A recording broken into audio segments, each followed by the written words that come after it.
Magandang araw mga katiits, this is GMD Kumpas Decoding. Magbabahagi na naman sa inyo ng isang episode na pinamagatang Tunneling Under the Rock. Bago natin umpisa ng lahat, sana huwag kalimutan mag-subscribe dito sa Facebook page ko at sa YouTube channel ko. Alright mga katiits, tingnan muna natin itong pinasa sa atin ng ating kasamahan na Treasure Hunter.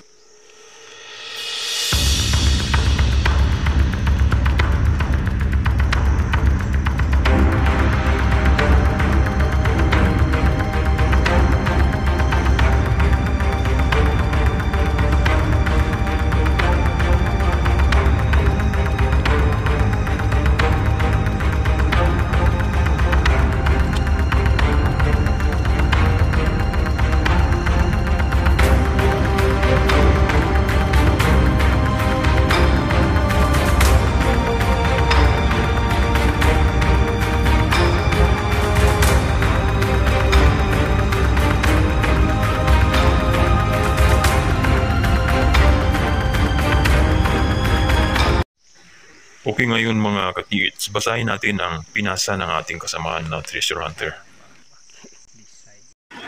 So dito, mayroon tayong makikita ditong tatlong guhit na may pa-vertical at pa-horizontal. Meron tayong dalawang pa-vertical at meron itong isang pa-horizontal at merong bilog na maliit sa baba.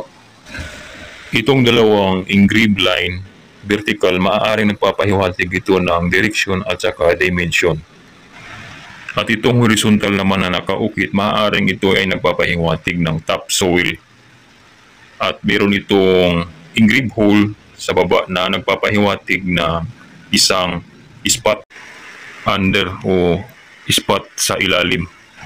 Maaaring sa ilalim ng batong ito o may distance galing sa bato na may sukat na 3 feet. Okay, ngayon check natin dito kung meron ba itong mga kanji stroke. So dito sa isang engraved line na ito na magkadikit ang horizontal at saka vertical, maaaring ito ay isang kanji.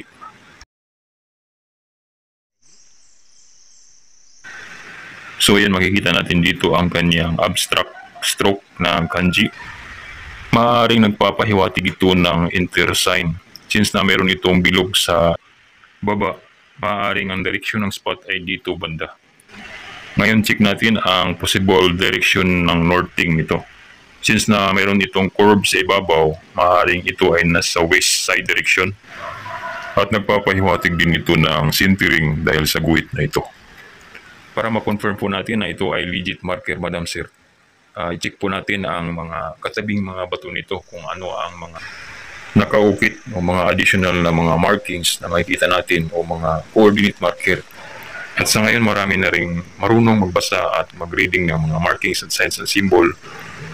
Pwede rin kayong mag-comment dito para matulungan natin ang ating kasama na Treasure Hunter at pakishare na rin po sa video ito para mas matulungan natin ang ating kasama na Treasure Hunter. Marami pong salamat. Alright mga katigits, mahalagang tandaan na ito ay initial decoding lamang. Maaaring magbabago ito sa actual na remapping. Alright mga katigits, maraming salamat sa iyong panonood. Huwag kalimutan mag-subscribe and share this video. Thank you. God bless.